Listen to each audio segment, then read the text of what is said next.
Hello বন্ধুরা, welcome to এডুস্কলার YouTube channel. আজ আমরা আলোচনা করব ম্যাকআউটে সুপার সাপ্লিমেন্টারি এক্সাম রিগার্ডিং কারা এক্সাম দিতে পারবে, কটা এক্সাম দিতে পারবে, কত টাকা ফিস, সমস্ত কিছু আলোচনা করব এই ভিডিওর মধ্যে। তো শুরু করলাম আজকের ভিডিও। যে সুপার সাপ্লিমেন্টারি এক্সাম রিগার্ডিং যে নোটিশটা বেরিয়েছিল তা দেখতে পাচ্ছ। তো কারা এক্সাম দিতে পারবে? ফাইনাল ইয়ার, আন্ডার গ্র্যাজুয়েট এবং পোস্ট গ্র্যাজুয়েট যারা। তো অ্যাপ্লিকেশান ফর্ম কোথায় পাবে সুপার সাপ্লিমেন্টারি এক্সামের? স্টুডেন্ট পোর্টালে, পোর্টালে স্টুডেন্ট পোর্টাল বলতে যেখানে আমরা সিএর number exam form fill up করতাম সেইখানে রিলিজ হবে। পার্টিকুলার সুপার সাপ্লিমেন্টারি একটা পোর্শন আছে, সেখান থেকে ফিল আপ করতে হবে। দেন ফর্ম ফিল আপের পর ফিজ পেমেন্টটা বলবো কলেজকে দিয়ে করাতে, কারণ অনলাইনে নিজেরা করতে গেলে অনেক সময় সার্ভার প্রবলেমের জন্য ফেল হয়ে যায়, তো বিভিন্ন সমস্যার সম্মুখীন হতে হয়।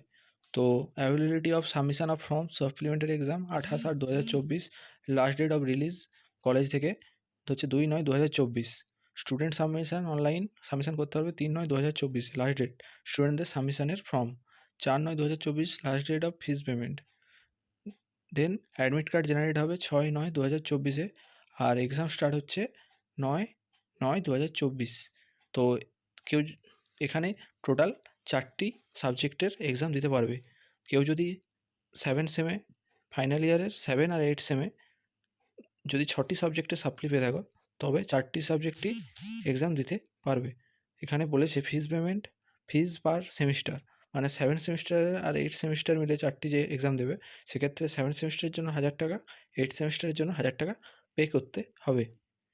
আর সুপার সাপ্লির যে রেজাল্ট বেরোবে পিপিআরের রেজাল্টের পর, যদি পিপিআরের রেজাল্টে তুমি ফেল থেকে, মানে যেটা ব্যাকলগ ছিল সেটা পাস হয়ে যায়, তবে the evaluation script and result in the corresponding subject will not be proceed exam.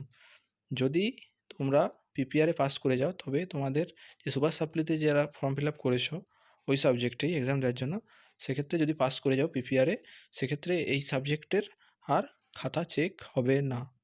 তো for any further information student are advised visit notice section.